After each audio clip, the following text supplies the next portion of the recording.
If we're being real, I don't buy a new driver every year, and you probably shouldn't either. But if you are playing the 2019 Epic Flash Sub-Zero, should you consider a move to the new Callaway Epic Max LS? Let's go give it a hit and find out.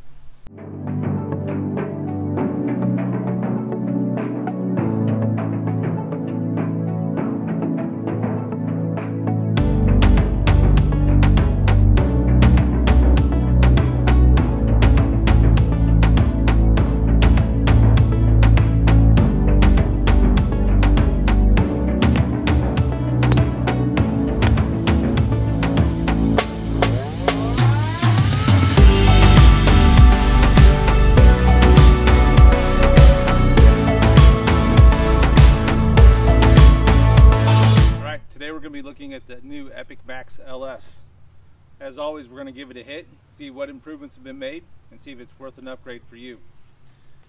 Callaway's had some criticism lately about the sounds of their drivers, so one thing we're going to pay attention to today is the sound.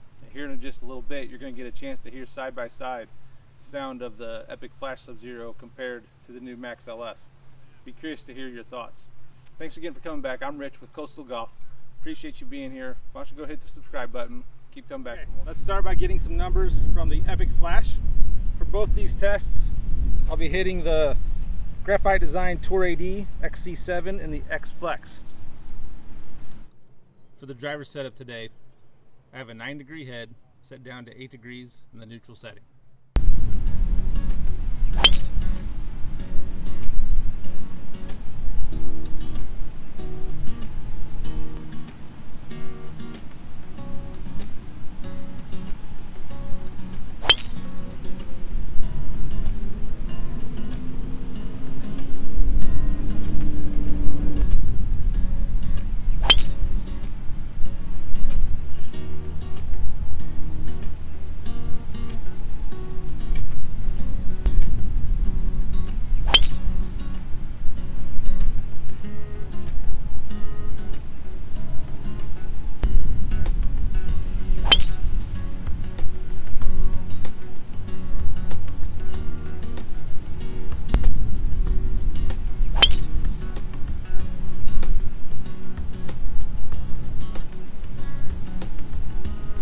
Okay, let's go give the Max LS a hit and see what we think.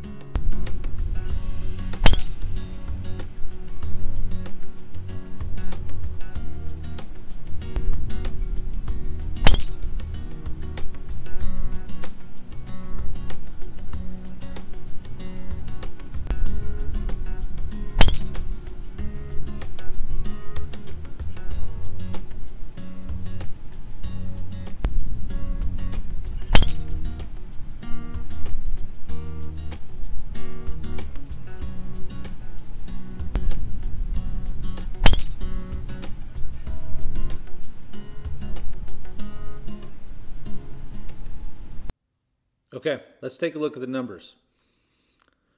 Starting with the Epic Flash Sub-Zero, saw some really good ball speed numbers, 178, 173, a little bit of a slight miss hit, saw the launch jump up and the spin jump up a little bit, but otherwise very consistent, 178, 177, 177, 179, 178, so averaged out at the 177.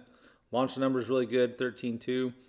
What I did notice is that the spin on the Sub-Zero was a little high. I had this one down at 1940, one up at 2932, but overall the average of 2509, not bad, but just a touch higher than I expected or what I would typically be looking for. And because of that, the carry average was 311. Coming over to the Max LS, see about on average a 1 mile an hour drop. Had a similar hit here, the 174 with the 15.2 launch. But what is nice to see is that instead of the spin kicking up to the 2700 range, it stayed down to that 2108. So I was able to get away with it and still have a really good carry number. So as I'm looking at these numbers, comparing the averages, ball speed down 1 mile an hour, I'd call that a wash, you know, based on the strikes. Launch, again, very, very similar, but the spin is a big noticeable difference. The Max LS definitely spins a little less, and I think more importantly, and I think this is what Callaway was going for by adding the Max into this low spin driver head and giving a little more stability and forgiveness, it is very consistent. You know, look at all these strikes, 2184, 2199, had one jump up at 2600, then back to 22. So I see a lot more consistency with the Max LS. So is this going to be a longer driver than the Epic Flash Sub-Zero? Probably not. Are you going to be more consistent with the Epic Flash Sub-Zero? Based on my quick test and the shots that I hit, I definitely think it's more stable and definitely going to be more consistent than the previous version.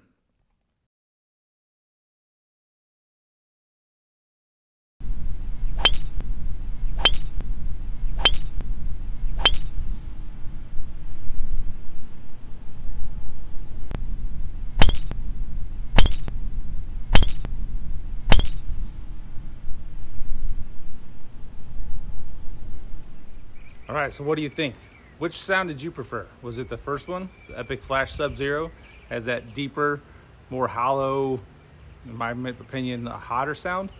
Or the Max LS, which to me sounded a little tinny. It sounded real thin and didn't have that deep, hard crack to it. So go down in the comments below. Let me know which one you prefer. Maybe I'm hearing it wrong. We all hear things differently. Let's take a look at some of the design similarities and maybe some of the differences between the Flash Sub-Zero and the new Max LS. One of the things that I noticed right away from the playing position as the new Max LS definitely has a straighter face, a straighter top line. It's a look and setup that I really prefer compared to the Flash Sub-Zero that maybe has a little more bubbly look to it. It definitely looks like last year's, or compared to last year's Maverick. I'll compare it to some of the Titleist drivers where it just has that maybe traditional pear shape, where the new Max LS has that straight face similar to the Ping G410 or the new 425.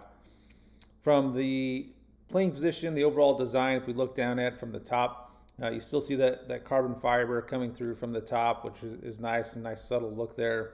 But overall, very, very similar to the graphics. You have the thin line around the back, but they both look very good in this playing position.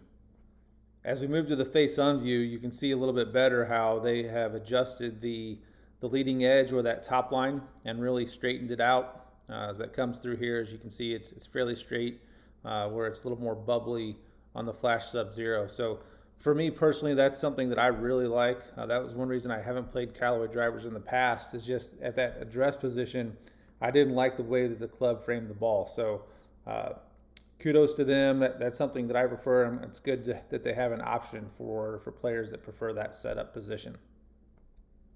As we look at the bottom of the club, this is where you really start to see the technology that both of these drivers offer. If we're thinking all the way back to the Great Big Bertha Epic, where they had the movable weight technology, then the Epic Flash, and now the Epic Max LS. The Epic Max LS is really the replacement for the Epic Flash. It's not replacing last year's Maverick. As you recall, with the Maverick and the Rogue lines, they don't have that movable weight. So this new Max LS is the replacement for the 2019 Epic Flash. So you see the same movable weight tracks. The bottom looks really nice, really clean. The difference here obviously is the jailbreak that they introduced with the Epic Flash. And now we have the speed frame. But all in all, this is a very good looking driver. You see some of the turbulators on the bottom, probably helps some of those aerodynamics. But really good to see that movable weight back in this year's model. And it definitely shows the technology that they have incorporated into this club. All right, my final thoughts on the Callaway Epic Max LS. I do really appreciate the way that they've incorporated the low spin into a larger driver that gives you the extra forgiveness. That's something that I need with that movable weight, and that's definitely an area or piece of technology that suits my game as I put that weight out in the toe. But overall, it's going to be a mixed review on the Max LS versus the Flash Sub-Zero. Go give it a hit for yourself. Try it out. Keep coming back. Got more driver tests coming with the new Sim 2, maybe the TSI 4. We'll keep hitting them. You keep watching. We'll see you again.